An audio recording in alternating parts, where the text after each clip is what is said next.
Hallelujah. യേശുവേ നന്ദി, യേശുവേ സ്തുതി, യേശുവേ ആരാധന. Hallelujah, hallelujah. ദൈവം കാണിച്ചു തരുന്ന ദേശത്തെത്തണമെങ്കിൽ ദൈവത്തിന്റെ വഴിയിലൂടെ നീ സഞ്ചരിക്കണം. നിനക്ക് ദൈവം നൽകിയ കൽപ്പനകളിലൂടെ നീ പോകണം. ആ കൽപ്പനകൾ അനുസരിക്കാതെ ദൈവത്തിനെതിരെ പെറുപെറുത്തപ്പോൾ ദൈവത്തിന്റെ ദേശത്തെത്തുവാൻ അവർക്ക് ഒത്തിരിയേറെ കാലതാമസം വന്നു. അവരെല്ലാവരും മരിച്ചു വീഴുകിയ പുതിയൊരു ജനത മാത്രമാണ് കാനാൻ ദേശത്തെത്തിയത്. അന്ന് അവിടെ നിന്ന് യാത്ര തുടങ്ങിയ ആരും ആ ദേശത്ത് എത്തിയില്ല എന്ന് പറയുമ്പോൾ ദൈവത്തിനെതിരെ പെറുപെറുക്കുന്നവർ ഒരിക്കലും ദൈവത്തിന്റെ കൃപ ജീവിതത്തിൽ അനുഭവിക്കുകയില്ല. ഹല്ലേലൂയ. നിങ്ങളും ചിലപ്പോൾ നിങ്ങളുടെ ദൈവത്തെ പഴി പറഞ്ഞിട്ടുണ്ടാകാം, ദൈവത്തെ കുറ്റം പറഞ്ഞിട്ടുണ്ടാകാം, ദൈവത്തിന്റെ അനുഗ്രഹങ്ങൾക്കെതിരെ പെറുപെറുത്തിട്ടുണ്ടെങ്കിൽ മനസ്സിലാക്കിക്കൊള്ളുക, ദൈവത്തിന്റെ കൃപ നിന്നിലേക്ക് ഒഴുകുന്നതിനതൊരു തടസ്സമാണ്. ഇന്ന് ദൈവത്തിന്റെ സന്നിധിയിലായിരിക്കുമ്പോൾ ദൈവത്തിനെതിരെ പെറുപെറുത്തതെല്ലാം ഓർമ്മിക്കുവാനും അത് ദൈവത്തിന്റെ സന്നിധിയിൽ മാപ്പ് ചോദിച്ച് പ്രാർത്ഥിക്കുവാനും സാധിക്കട്ടെ. ഹല്ലേലൂയ. യേശുവേ നന്ദി, യേശുവേ സ്തുതി. വീണ്ടും ദൈവത്തിന്റെ ലക്ഷ്യത്തിൽ നിന്ന്, ദൈവമാണ് എന്റെ ലക്ഷ്യമെങ്കിൽ ആ ദൈവത്തിൽ നിന്ന് മാറി സഞ്ചരിച്ചിട്ടുണ്ടെങ്കിൽ ഞാൻ പോകുന്നത് നാശത്തിലേക്കാണെന്ന് മനസ്സിലാക്കുവാൻ നമുക്ക് സാധിക്കണം. നീ ദൈവത്തിൽ നിന്ന് ഓടിപ്പോയാൽ ഒരിക്കലും നീ ചെയ്യുന്നതൊന്നും ഒരു കൃപയായിട്ട് മാറത്തില്ല. നിന്റെ ജീവിതത്തിൽ അഭിവൃദ്ധി ഉണ്ടാകത്തില്ല. ദൈവത്തിന്റെ ജീവിതത്തിൽ ഒരിക്കലും നീ അഭിവൃദ്ധിപ്പെടത്തില്ല. അത് വചനത്തിലൂടെ ദൈവം നൽകുന്ന ഒരു സാക്ഷ്യമാണ്. തിബേരിയൂസ് കടൽ തീരത്ത് പത്രോസ് യേശുക്രിസ്തുവിനെ ഉപേക്ഷിച്ചിട്ട് ഇനി മടുത്തു, ഞാൻ തിരികെ എന്റെ പഴയ തൊഴിലിലേക്ക് പോവുകയാണെന്ന് പറഞ്ഞ് പത്രോസ് ഇറങ്ങിത്തിരിക്കുന്നുണ്ട്. ആ രാത്രി മുഴുവൻ മുക്കുവനായ പത്രോസ്, രാപകലില്ലാതെ എല്ലാ ദിവസവും മീൻ പിടിച്ചിരുന്ന പത്രോസ് ആ രാത്രി മുഴുവൻ അധ്വാനിച്ചിട്ടും ഓരോ തിരയിളക്കവും അവൻ അറിയാമായിരുന്നു. എവിടെ വലയെറിഞ്ഞാൽ മത്സ്യം ലഭിക്കുമെന്ന് അറിയുന്ന ഒരു മുക്കുവൻ ആ രാത്രി മുഴുവൻ അധ്വാനിച്ചിട്ടും അവരൊരു ചെറുമീൻ പോലും കിട്ടിയില്ല എന്ന് പറയുമ്പോൾ ദൈവത്തെ വിട്ടുകൊണ്ട് ഒരു മനുഷ്യൻ അധ്വാനിക്കുമ്പോൾ അവന്റെ അധ്വാനമെല്ലാം വ്യർത്ഥമാണെന്നുള്ളത് സത്യമാണ്. വചനം നമുക്ക് പറഞ്ഞു തരുന്നതാ. ദൈവത്തെ കൂടാതെ, ദൈവം എന്ന ലക്ഷ്യം മറന്നുകൊണ്ട് നീ അധ്വാനിക്കുമ്പോൾ നിന്റെ ജീവിതത്തിൽ നീ അധ്വാനിക്കുന്നതെല്ലാം വ്യർത്ഥമാണ്. ഹല്ലേലൂയ. നീയും നിന്റെ ജീവിതത്തിൽ ഒരുപാട് അധ്വാനിച്ചിട്ടില്ലേ? നിന്റെ ദൈവത്തെ മറന്നുകൊണ്ട് രാമകൾ നിന്റെ ഭാര്യയ്ക്ക് വേണ്ടിയും നിന്റെ ഭർത്താവിന് വേണ്ടിയും മക്കൾക്ക് വേണ്ടിയും അധ്വാനിച്ചിട്ടും എന്തുകൊണ്ടാ അവരിന്ന് നഷ്ടപ്പെട്ടിരിക്കുന്നത്, അല്ലെങ്കിൽ അവളിന്ന് നഷ്ടപ്പെട്ടിരിക്കുന്നത്? കാരണം നീ അധ്വാനിച്ചത് ദൈവത്തെ കൂടാതെയായിരുന്നു. ദൈവത്തെ കൂടാതെ നീ അധ്വാനിച്ചു കഴിഞ്ഞിട്ടുണ്ടെങ്കിൽ അതെല്ലാം വ്യർത്ഥമാണ്. എനിക്കറിയാം, എറണാകുളത്തുള്ള വലിയൊരു ഷോറൂം ദൈവത്തെ വെല്ലുവിളിച്ചുകൊണ്ട് ആ ഷോറൂമിന്റെ പരസ്യം ഇപ്രകാരമാണ് എഴുതി വെച്ചിരുന്നത്: ഞായറാഴ്ചയും തുറന്ന് പ്രവർത്തിക്കും, ഞായറാഴ്ചകളിലും തുറന്ന് പ്രവർത്തിക്കും, ഞായറാഴ്ചകളിലും തുറന്ന് പ്രവർത്തിക്കുമെന്ന് എഴുതി വെച്ചിരുന്ന ആ ബോർഡിൽ എഴുതിയിരുന്ന ആ കട ഏതാനും മാസങ്ങൾക്കകം പൂട്ടിപ്പോകുന്ന ഒരവസ്ഥ. കടബാധ്യതയിലേക്ക് ആ വ്യക്തി നീങ്ങിയതായിട്ടും ഞാൻ ആ വ്യക്തിയെ കാണുവാനും സംസാരിക്കുവാനും ഇടവന്നത് കൊണ്ടാണ് പറയുന്നത്. ആ വ്യക്തി വന്ന് പറഞ്ഞതാ, ഒത്തിരി കടങ്ങളാണ്, ബാധ്യതയാണ്. ദൈവത്തെ വെല്ലുവിളിച്ചുകൊണ്ട് അവൻ പറഞ്ഞതാ, ഞായറാഴ്ചകളിലും തുറന്ന് പ്രവർത്തിക്കും. ഇന്ന് അവൻ കടബാധ്യതകൾ കൊണ്ട് ഒത്തിരിയേറെ വലയുന്ന വ്യക്തിയാണ്. ഇന്ന് അവൻ അറിയാം, ധ്യാന കേന്ദ്രങ്ങളിലൂടെ കയറിയിറങ്ങി നടക്കുകയാണ്. ഇന്ന് അവന് മനസ്സിലായി, ദൈവത്തെ കൂട്ടുപിടിക്കേണ്ടതിന്റെ എന്റെ കൂട്ടുകൃഷിക്കാരൻ ദൈവമാകണമെന്നുള്ള അർത്ഥം അവന് മനസ്സിലാവുകയാണ്. പ്രിയപ്പെട്ട സഹോദരങ്ങളെ, നീയും നിന്റെ ജീവിതത്തിൽ ദൈവത്തെ കൂടാതെ ആരെ കൂട്ടുപിടിച്ചാലും അതൊന്നും നിന്റെ ജീവിതത്തിൽ കൃപയായിട്ട് മാറുകയില്ല. അതെല്ലാം നിന്റെ ജീവിതത്തെ നാശത്തിലേക്ക് നയിക്കുകയുള്ളൂ. പത്രോസിന് ആ രാത്രിയിൽ ഒന്നും കിട്ടിയില്ലെങ്കിൽ മുക്കുവൻ പരാജയപ്പെട്ടിടത്ത് ഒരു ആശാരി പ്രാതലൊരുക്കി അവനെ കാത്തിരിക്കുകയാ. മീൻ പിടിച്ച് ആ മീൻ വറുത്ത് വെച്ച് പ്രാതലൊരുക്കി കാത്തിരിക്കുന്ന കർത്താവായ യേശുക്രിസ്തു, നിന്റെ തമ്പുരാൻ. ഒരു ആശാരി മുക്കുവൻ പരാജയപ്പെട്ടിടത്ത് വിജയിക്കുകയാണ്. അതുകൊണ്ട് പ്രിയപ്പെട്ട സഹോദരങ്ങളെ, നിന്റെ ജീവിതത്തിന് അർത്ഥം യേശുക്രിസ്തു മാത്രമാണ്. ആ യേശു ക്രിസ്തുവിനെ മുറുകെ പിടിക്കുമ്പോൾ നിന്റെ ജീവിതത്തിലേക്ക് അവനെല്ലാം കൃപയാക്കി മാറ്റും. ഹല്ലേലൂയ. യേശുവേ നന്ദി, യേശുവേ സ്തുതി, യേശുവേ ആരാധന. Hallelujah, hallelujah. പഴയ ഉത്സാഹമൊന്നുമില്ലല്ലോ, കരമുയർത്തി പറഞ്ഞേ ഹല്ലേലൂയ. യേശുവേ നന്ദി, യേശുവേ സ്തുതി, യേശുവേ ആരാധന. ഹല്ലേലൂയ. നമ്മൾ സ്തുതിച്ച് പ്രാർത്ഥിക്കുമ്പോൾ, കരമുയർത്തി ഹല്ലേലൂയ പറയുമ്പോൾ എന്താ സംഭവിക്കുക? ഒന്ന്, തിന്മയുടെ സ്വാധീനം നമ്മുടെ ജീവിതത്തിൽ നിന്ന് അകന്നു പോകും. ഹല്ലേലൂയ. ആരും പറയുന്നില്ല തിന്മ അവിടെ ഇരുന്നോട്ടെ, അച്ഛനിപ്പോ എന്താ പ്രശ്നം? ഹല്ലേലൂയ. യേശുവേ നന്ദി, ഹല്ലേലൂയ. രണ്ടാമതായിട്ട് ദൈവം നമ്മുടെ പ്രാർത്ഥന പെട്ടെന്ന് കേൾക്കും. Hallelujah, hallelujah, hallelujah. അതിനോടും സഹകരിക്കാത്ത വ്യക്തികൾ ഞാൻ ആദ്യമായിട്ട് കാണുകയാണ്. ഹല്ലേലൂയ, യേശുവേ നന്ദി. ദൈവം നമ്മുടെ പ്രാർത്ഥനകൾ, കാരണം ദൈവത്തെ സ്തുതിക്കുകയാണ് നമ്മൾ ഹല്ലേലൂയ പറയുമ്പോൾ, എങ്കിൽ ദൈവം നമ്മുടെ പ്രാർത്ഥന പെട്ടെന്ന് കേൾക്കും. ഹല്ലേലൂയ. മൂന്നാമതായിട്ട് നമ്മൾ ഹല്ലേലൂയ പറഞ്ഞ് പ്രാർത്ഥിക്കുമ്പോൾ, സ്തുതിക്കുമ്പോൾ, ദൈവത്തെ സ്തുതിക്കുമ്പോൾ എന്ത് സംഭവിക്കും?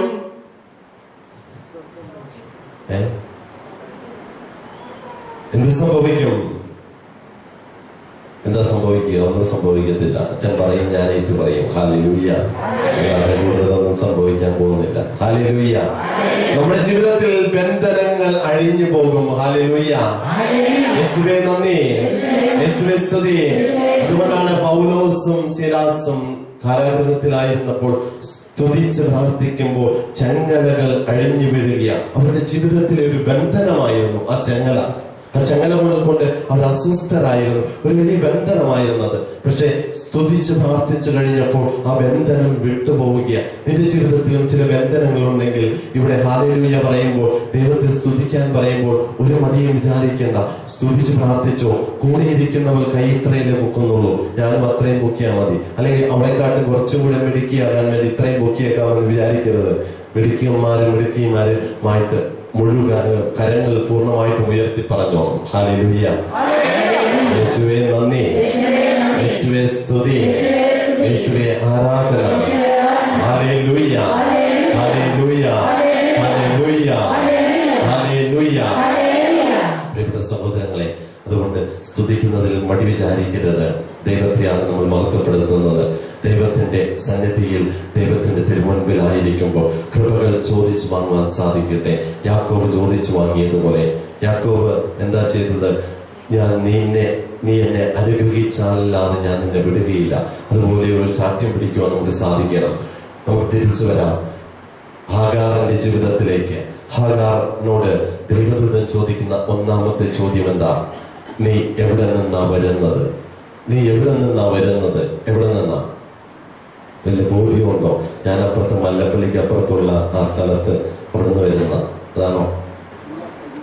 നീ എവിടെ നിന്നാ വരുന്നത്? ചങ്ങനാശ്ശേരിയിൽ നിന്നാണോ? എവിടുന്ന? നീ എവിടെ നിന്നാ വരുന്നത്?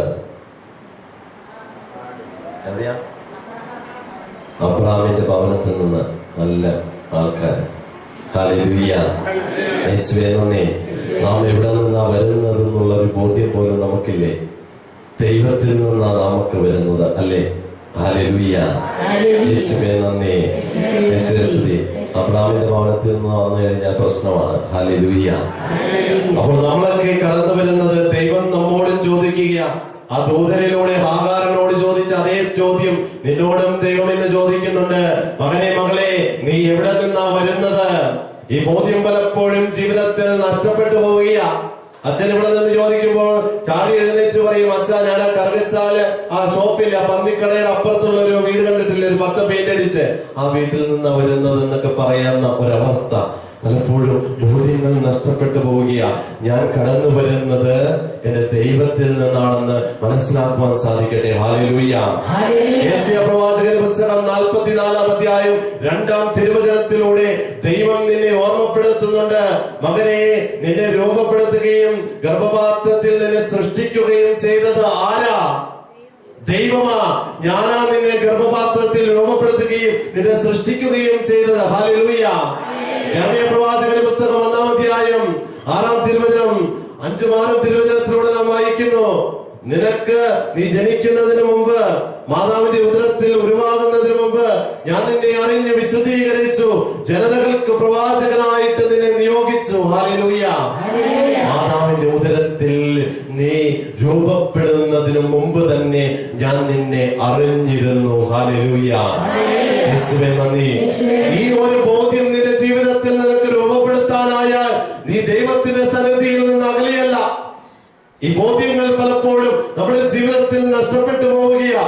ഞാൻ എവിടെ നിന്നാ വരുന്നത്, എവിടേക്കാ പോകേണ്ടത് എന്നുള്ള ഒരു ചിന്ത, ഞാൻ കടന്നു വരുന്ന വഴികളും എത്തേണ്ട ഇടങ്ങളെ കുറിച്ചുമുള്ള ചിന്തകളും ബോധ്യങ്ങളും നമ്മുടെ ജീവിതത്തിൽ ഉണ്ടാകണം. അത് നമ്മളെ വ്യത്യസ്തരായിട്ട് നന്നായിട്ട് ജീവിക്കുവാനായിട്ട് അനുഗ്രഹിക്കും. ഹല്ലേലൂയ. ഹല്ലേലൂയ. യേശുവേ നന്ദി. ഈ ബോധ്യം നമ്മുടെ ജീവിതത്തിൽ ഉണ്ടാകണം. ആഴമായിട്ട് ദൈവമായ കർത്താവിൽ നിന്നാണ് ഞാൻ വരുന്നത്, ആ ദൈവത്തിൽ നിന്നാണ് ഞാൻ വരുന്നതെങ്കിൽ ആ ദൈവം എനിക്കെല്ലാം കൃപയ്ക്കായിട്ട് മാറ്റും. അതുകൊണ്ട് റോമക്കാർക്ക് എഴുതിയ ലേഖനം 8-ാം അധ്യായം 28-ാം തിരുവചനം, ദൈവത്തെ സ്നേഹിക്കുന്നവർക്ക് അവിടുത്തെ പദ്ധതി അനുസരിച്ച് വിളിച്ചവർക്ക് അവിടുന്ന് എല്ലാം നന്മയ്ക്കായിട്ട് പരിണമിപ്പിക്കും. വീണ്ടും ജെറമിയ പ്രവാചകന്റെ പുസ്തകം 29-ാം അധ്യായം 11-ാം തിരുവചനം, ദൈവം വിളിച്ചവർക്ക് അവിടുന്ന് എല്ലാം നന്മയ്ക്കായിട്ട് മാറ്റും. കർത്താവിന് നിന്നെ കുറിച്ചൊരു പദ്ധതിയുണ്ട്. നിനക്ക് ശുഭമായ ഭാവിയും പ്രത്യാശയും നൽകുന്ന പദ്ധതി. ഹല്ലേലൂയ.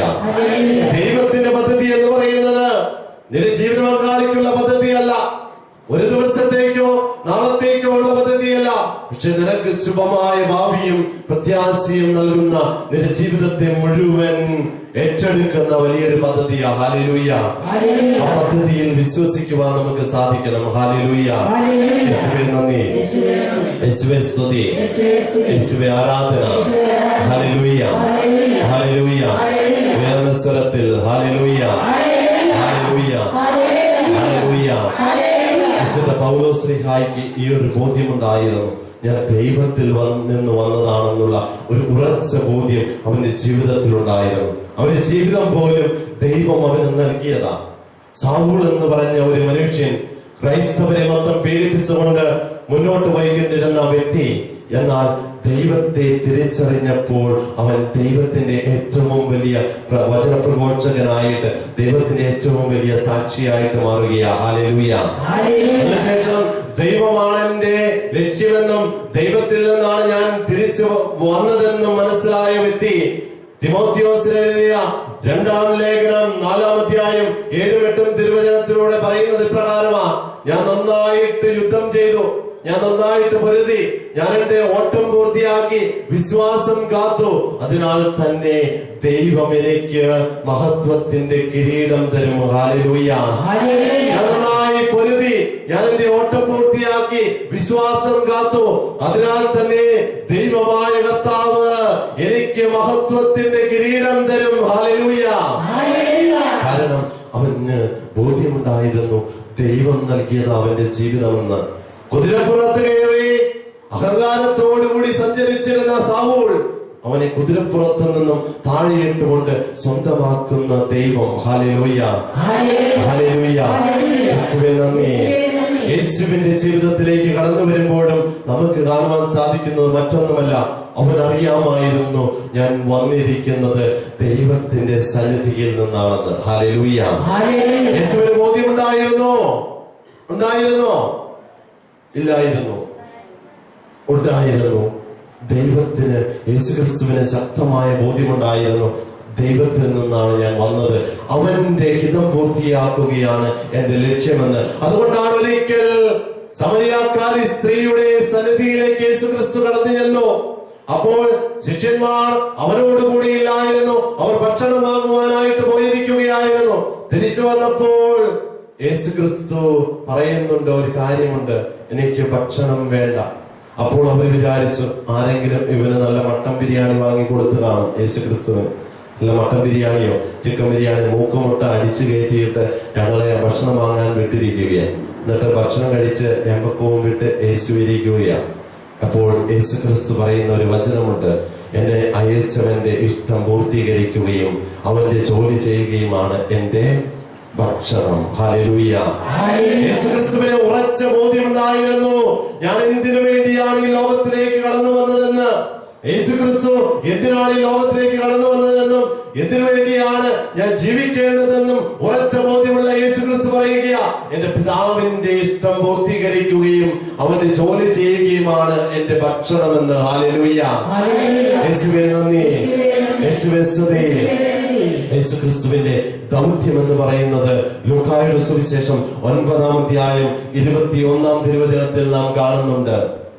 അതെന്താണ്? 9-ാം അധ്യായം 21, മനുഷ്യപുത്രൻ സകലരാലും വെറുക്കപ്പെടുകയും തിരസ്കരിക്കപ്പെടുകയും നിയമജ്ഞരാലും പുരോഹിത ശ്രേഷ്ഠന്മാരാലും യഹൂദന്മാരാലും അപമാനിക്കപ്പെടുകയും വധിക്കപ്പെടുകയും എന്നാൽ 3-ാം ദിവസം ഉയർത്തെഴുന്നേൽക്കുകയും ചെയ്യേണ്ടിയിരിക്കുന്നു. മനുഷ്യപുത്രൻ സകലരാലും വെറുക്കപ്പെടുകയും തിരസ്കരിക്കപ്പെടുകയും യഹൂദ പ്രമാണികളാലും നിയമജ്ഞരാലും പുരോഹിത ശ്രേഷ്ഠന്മാരാലും നിന്ദിക്കപ്പെടുകയും വധിക്കപ്പെടുകയും അവസാനം 3-ാം ദിവസം ഉയർത്തെഴുന്നേൽക്കുകയും ചെയ്യേണ്ടിയിരിക്കുന്നു. ഹല്ലേലൂയ. യേശുക്രിസ്തുവിന് ഉറച്ച ബോധ്യമുണ്ടായിരുന്നു, ഞാൻ എന്തായിരുന്നു, എങ്ങോട്ട് പോകണം, എവിടെ നിന്നാ വരുന്നതെന്ന്. ഹല്ലേലൂയ. പ്രിയപ്പെട്ട സഹോദരങ്ങളെ, നിങ്ങളുടെ ജീവിതത്തിലും ഞാൻ ദൈവത്തിൽ നിന്നാണ് വരുന്നതെന്ന് മനസ്സിലാക്കുവാനും ആ ദൈവത്തിന് വേണ്ടിയാണ് ഞാൻ ജീവിക്കേണ്ടതെന്നും ആ ദൈവത്തിലേക്കാണ് ഞാൻ എത്തിച്ചേരേണ്ടതുമെന്നും എന്നുള്ള ഒരു ഉറച്ച ഒരു ബോധ്യം നിങ്ങളുടെ ജീവിതത്തിൽ ഉണ്ടാകണം. ഹല്ലേലൂയ. യേശുവേ നന്ദി. ഒരിക്കൽ ഡൊമിനിക് സാവിയോ ഡോൺ ബോസ്കോയുടെ ഒറേറ്ററിയിൽ ഓർഫനേജിൽ കഴിയുന്ന കാലം, ആ സമയത്ത് ഡോൺ ബോസ്കോ അവരുടെ കുട്ടികളുടെ ഇടയിലേക്ക് കടന്നു വന്നിട്ട് ഡോൺ ബോസ്കോ ചോദിക്കുന്ന ഒരു ചോദ്യമുണ്ട്, ഇന്ന് നിങ്ങൾ മരിക്കുകയാണെങ്കിൽ നിങ്ങൾ എന്തു ചെയ്യും? നിങ്ങളിപ്പോൾ മരിക്കുകയാണെങ്കിൽ എന്തു ചെയ്യും? എന്ത് ചെയ്യും? നമ്മളിപ്പോ മരിക്കുകയാണെന്ന് പറയുകയാണ്, എന്ത് ചെയ്യും? ഇപ്പോൾ ഞാൻ മരിക്കാൻ പോവുകയാണെന്ന് അറിയുകയാണെങ്കിൽ എന്ത് ചെയ്യും? വാവിട്ട് നിലവിളിക്കാൻ തുടങ്ങും, എന്റെ അമ്മച്ചിയെ രക്ഷിക്കണേ, അല്ലെങ്കിൽ പറയാ എന്റെ കെട്ടിയോളെ ഒന്നുകൂടെ കാണണം, എന്റെ കെട്ടിയോളെ ഒന്നുകൂടെ കാണണം, മക്കളെ ഒന്ന് കാണണം. ഇതല്ലേ നമ്മൾ പറയുക? ആണോ? അച്ഛൻ ചോദിക്കുന്നതുകൊണ്ട് വലിയ കാര്യങ്ങളൊക്കെ പറയാൻ ശ്രമിക്കും, പക്ഷെ ജീവിതത്തിൽ ഇപ്പൊ മരിക്കുക എന്ന് പറഞ്ഞിട്ടുണ്ടെങ്കിൽ കാണാം പൂരം. ഹല്ലേലൂയ. യേശുവേ നന്ദി, യേശുവേ സ്തുതി. ഡൊമിനിക് സാവിയോടും മറ്റു കുട്ടികളോടും ഡോൺ ബോസ്കോ വന്ന് ചോദിക്കുന്നുണ്ട്, നിങ്ങൾ ഈ നിമിഷം മരിക്കുകയാണെങ്കിൽ എന്ത് ചെയ്യും? കുറെ കുട്ടികൾ പറഞ്ഞു, ഞങ്ങൾ ഉടനെ തന്നെ എന്റെ അപ്പനെയും അമ്മയെയും കാണുവാനായിട്ട് പോകും. കുറച്ചു കുട്ടികൾ പറഞ്ഞു, ഞങ്ങൾ ദേവാലയത്തിലേക്ക് ഓടും, എന്നിട്ട് അവിടെ ഇരുന്ന് പ്രാർത്ഥിക്കും. ചില കുട്ടികൾ പറഞ്ഞു, ഞങ്ങൾ കുമ്പസാരിക്കുവാനായിട്ട് പോകും. ചില കുട്ടികൾ പറഞ്ഞു, ഞങ്ങൾ ആരോടെങ്കിലും ക്ഷമിക്കുവാനുണ്ടെങ്കിൽ അവരോട് ക്ഷമിക്കും. എന്നാൽ ഡൊമിനിക് സാവിയോ പറഞ്ഞു, ഞാനിപ്പോൾ കളിച്ചുകൊണ്ടിരിക്കുകയാ, ഇപ്പോൾ മരിക്കുമെന്നറിഞ്ഞാലും ഞാൻ കളിച്ചുകൊണ്ടേയിരിക്കും. ഹല്ലേലൂയ. ഹല്ലേലൂയ. കാരണം അവന് ഉറച്ച ബോധ്യമുണ്ടായിരുന്നു, ഞാൻ ദൈവത്തിൽ നിന്നാണ് വരുന്നത്, ഇപ്പോഴും ദൈവത്തിലാണ് ജീവിക്കുന്നത്, ഇനി ഞാൻ പോകുന്നതും ദൈവത്തിലേക്കാണെന്നുള്ള ഉറച്ച ബോധ്യമുണ്ടായിരുന്ന ഡൊമിനിക് സാവിയോ പറയുന്നത് പ്രകാരമാ, ഞാൻ ഇപ്പോഴും കളിച്ചുകൊണ്ടിരിക്കും, ഞാൻ തുടർന്നും കളിച്ചുകൊണ്ടിരിക്കും. ഹല്ലേലൂയ. യേശുവേ നന്ദി, യേശുവേ സ്തുതി, യേശുവേ ആരാധന. ഹല്ലേലൂയ. ഹല്ലേലൂയ. പ്രിയപ്പെട്ട സഹോദരങ്ങളെ, നിങ്ങളുടെ ലക്ഷ്യം ദൈവമാണെങ്കിൽ, ആ ദൈവത്തിൽ നിന്നാണ് നിങ്ങൾ വരുന്നതെങ്കിൽ ആ ലക്ഷ്യം മറന്നാൽ നിങ്ങളുടെ ജീവിതം അസ്വസ്ഥമാകും. നിങ്ങളുടെ ജീവിതം മാത്രമല്ല, നിങ്ങളുമായി ബന്ധപ്പെടുന്ന എല്ലാ വ്യക്തികളുടെ ജീവിതവും അസ്വസ്ഥമാകും. ഹല്ലേലൂയ. യോനാ പ്രവാചകന്റെ ജീവിതത്തിലൂടെ നമുക്ക് കടന്നു പോകുന്നത് നല്ലതാണ്. യോനാ പ്രവാചകനെ കുറിച്ചൊക്കെ ഇടയ്ക്കെങ്കിലും ചിന്തിക്കുന്നത് നല്ലതാണ്. യോനായെ യേശുക്രിസ്തു ദൈവം വിളിച്ച് നിനിവേ നഗരത്തിലേക്ക് അയക്കുകയാണ്. എന്നാൽ യോനാ പ്രവാചകൻ താർശീഷിലേക്കുള്ള ഒരു കപ്പൽ കയറി നിനിവേയിലേക്ക് പോകാതെ താർശീഷിലേക്ക് പോവുകയാണ്. എന്നാൽ കപ്പലിലായിരിക്കുന്ന യോനായുടെ ജീവിതത്തിലേക്ക് ദുരിതങ്ങൾ ഒന്നൊന്നായിട്ട് കടന്നു വരികയാണ്. ആ കപ്പലിലായിരിക്കുമ്പോൾ ദൈവം വലിയൊരു കൊടുങ്കാറ്റ് അയക്കുകയാണ്. ആ കൊടുങ്കാറ്റ് മൂലം ആ കപ്പലും കപ്പലിലുള്ള എല്ലാവരും നശിക്കുമെന്ന ഒരവസ്ഥ. അത് കണ്ടപ്പോൾ കപ്പിത്താനും മറ്റുള്ളവരും കപ്പലിലെ ജോലിക്കാരുമെല്ലാം കപ്പലിലെ സാധനങ്ങളെല്ലാം എടുത്ത് ഭാരം കുറയ്ക്കുന്നതിനായിട്ട്, കപ്പൽ അപകടത്തിൽപ്പെടാതിരിക്കുവാനായിട്ട് കടലിലേക്ക് വലിച്ചെറിയുകയാണ്. അത് വലിച്ചെറിഞ്ഞിട്ടും കാറ്റിനും കടലിന്റെ ശോഭത്തിനും ഒരു കുറവുമില്ലെന്ന് മനസ്സിലാക്കിയപ്പോൾ അവർ പ്രാർത്ഥിക്കുകയാണ്. അവർ പ്രാർത്ഥിച്ചു. ഓരോരുത്തരും തങ്ങളുടെ ദൈവത്തെ വിളിച്ച് പ്രാർത്ഥിക്കുവാനായിട്ട് ആവശ്യപ്പെടുകയാണ്.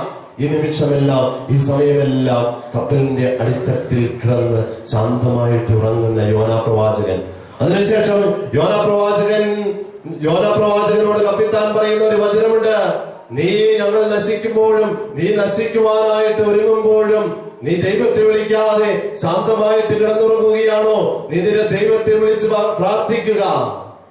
ഉടനെ യോനാ പ്രവാചകൻ പ്രാർത്ഥിക്കുന്നൊന്നുമില്ല, അവിടെ തന്നെ നിൽക്കുകയാണ്. അപ്പോൾ കപ്പിത്താൻ പറയുന്നുണ്ട്, ആര് മൂലമാണ് ഇത് നമുക്ക് സംഭവിച്ചതെന്നറിയുവാനായിട്ട് നമുക്ക് ഒരു ലോട്ടിടാം, ഒരു കുറിയിടാം. ആ കുറിയിട്ടിട്ട് കുറി കിട്ടുന്നവൻ മൂലമാണെന്ന് നമുക്ക് മനസ്സിലാവുകയാണെങ്കിൽ അവനെ നേരെ പിടിച്ച് കടലിലേക്ക് എടുത്ത് കളഞ്ഞേക്കാം. അങ്ങനെ കുറിയിട്ടപ്പോൾ കുറി വീണത് ആർക്കാ? യോനായ്ക്ക് കുറി വീഴുകയാ. യോനായ്ക്ക് കുറി വീണു. ആ കുറി കിട്ടിയപ്പോൾ അവനോട് ചോദിക്കുകയാ, നീ എവിടെ നിന്നാ വരുന്നത്? നീ നിന്റെ ദൈവത്തോട് പ്രാർത്ഥിക്കുക.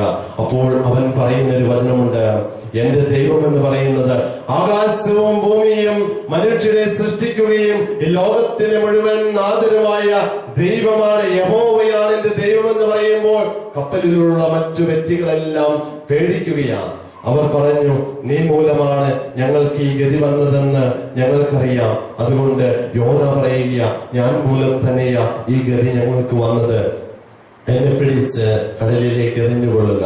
കടലിലേക്ക് എറിയുമ്പോൾ ദൈവം അവനെ വിഴുങ്ങുന്നതിനായിട്ട് ആരെയാ ഒരുക്കി വെച്ചിരുന്നത്? ഒരു വലിയ മത്സ്യത്തെ ദൈവം ഒരുക്കിയിരുന്നു. ആ മത്സ്യം യോനായെ വിഴുങ്ങുകയാണ്. 3 ദിവസം യോന എവിടെയായിരുന്നു? മത്സ്യത്തിന്റെ ഉള്ളിലായിരുന്നു. എന്നിട്ട് എന്താ സംഭവിക്കുക? 3-ാം ദിവസം നിനിവേയിലേക്ക് ആ മത്സ്യം യോനായെ ശ്രദ്ധിച്ചിടുകയാണ്.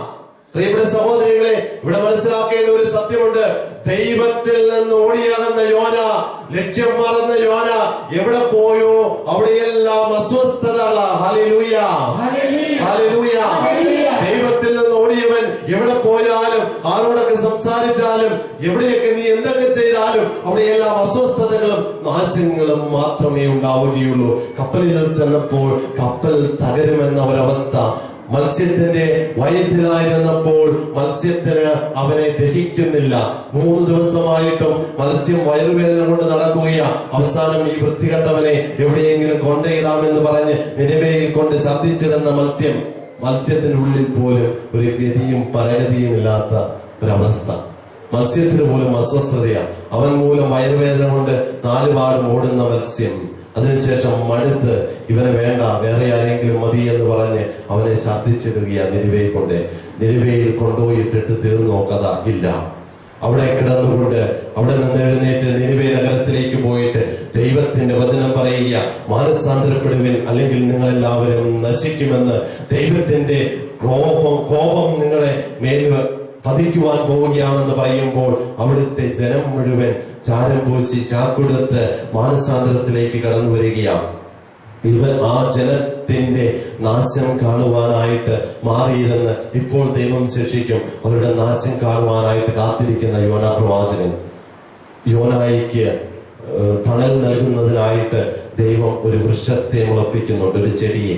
ആ ചെടിയുടെ ചുവട്ടിലിരുന്ന് സന്തോഷത്തോടെ ഇരുന്നു കൊണ്ട് ആ ചുടുകാറ്റിലും കാറ്റ് കിട്ടിക്ക് തണലിലിരുന്നു കൊണ്ട് യോനാ പ്രവാചകൻ ആ നിനിവേ നഗരവാസികളുടെ നാശത്വം കാത്തിരിക്കുകയാണ്. പക്ഷേ ദൈവം അവരുടെ മാനസാന്തരം കണ്ട് കരളലിഞ്ഞ് അവരെ അനുഗ്രഹിക്കുകയാണ്. ഉടനെ തന്നെ ദൈവത്തോട് ദേഷ്യപ്പെടുന്ന യോന. അതിനുശേഷം യോന നോക്കുമ്പോൾ അവിടെ തനിക്ക് തണൽ നൽകുവാനായിട്ടിരുന്ന ആ ചെടി ഉണങ്ങിപ്പോകുന്ന ഒരവസ്ഥ അവന് കാണുവാൻ സാധിച്ചു. അവനിരുന്ന് അത്രമാത്രം സന്തോഷത്തോടെ ആ പൊരിയുന്ന വെയിലിലും തനിക്ക് തണൽ നൽകുവാനായിട്ട് കിളുത്ത ആ വൃക്ഷം ഉണങ്ങിപ്പോയത് കണ്ട് യോനാ പ്രവാചകൻ ദൈവത്തോട് അരിശപ്പെടുകയാ. എവിടെ പോയാൽ ആ ചെടി പോലും ഉണങ്ങിപ്പോകുന്ന അവസ്ഥ. ചിലരെങ്ങനെയാ ദൈവത്തിൽ നിന്ന് ഓടിപ്പോയി കഴിഞ്ഞാൽ കുടുംബത്തിൽ അസ്വസ്ഥത, അവൻ പോകുന്നിടത്ത് അസ്വസ്ഥത. പള്ളിയിൽ പോയാൽ പള്ളിയിൽ അവിടെ ഒരു ഗ്രൂപ്പ് ഉണ്ടാക്കി അവിടെ പ്രശ്നങ്ങൾ. കുടുംബശ്രീ അല്ലെ, കുടുംബസംഘം, അയൽക്കൂട്ടത്തിൽ പോയാൽ അവിടെയും അടി, അല്ലെങ്കിൽ മറ്റു പലതിലേക്കും പോയാൽ എവിടെ പോയാലും അസ്വസ്ഥത, സ്കൂളിൽ പോയാൽ അവിടെ അസ്വസ്ഥത, എവിടെ പോയാലും അസ്വസ്ഥതകൾ. ദൈവത്തിൽ നിന്ന് ഓടുന്നവൻ എവിടെ പോയാലും ഗതി പിടിക്കത്തില്ല. ഹല്ലേലൂയ. നീ ദൈവത്തിന്റെ സന്നിധിയിൽ ആയിരിക്കുവാനായിട്ട് വിളിക്കപ്പെട്ടവനാ, ദൈവത്തിന്റെ മാർഗത്തിലൂടെ ചരിക്കുവാനായിട്ട് വിളിക്കപ്പെട്ടവനാ. എന്നിട്ട് നീ അതെല്ലാം മറന്നുകൊണ്ട്, ദൈവത്തെ മറന്നുകൊണ്ട് നീ എവിടെ പോയാലും ആരോടൊക്കെ സംസാരിച്ചാലും നീ പോകുന്നിടത്തെല്ലാം നീ ഒരു ദുരിതമായിരിക്കും, നീ ഒരു അസ്വസ്ഥതയായിരിക്കും. അത് മനസ്സിലാക്കുവാൻ സാധിക്കട്ടെ. അതുകൊണ്ട് വന്നത് എവിടെ നിന്നാണെന്ന് ബോധ്യമില്ലാത്തത് കൊണ്ടാണ് നമ്മൾ പലപ്പോഴും ദൈവത്തിൽ നിന്ന് അകന്നു പോകുന്നത്. എന്റെ കുടുംബം നല്ല കുടുംബമാണെങ്കിൽ ആ കുടുംബത്തോട് ചേർന്ന് നിൽക്കുവാൻ നമ്മൾ ശ്രമിക്കുമില്ലേ? ആ കുടുംബത്തിൽ നമ്മുടെ കാരണവന്മാരുടെ നല്ല പേര് നമ്മൾ നശിപ്പിക്കാതെ മുന്നോട്ട് പോകും. എങ്കിൽ ദൈവത്തിൽ നിന്ന് വന്ന് ഞാൻ എന്തുകൊണ്ടാണ് ദൈവത്തിൽ നിന്ന് അകന്നു പോവുകയും ദൈവത്തിന്റെ പേര് നശിപ്പിക്കുകയും ചെയ്യുന്നത്? Hallelujah, hallelujah. രണ്ടാമതായിട്ട് ദൈവം ഹാഗാറിനോട് ചോദിക്കുന്ന ചോദ്യം എന്താ?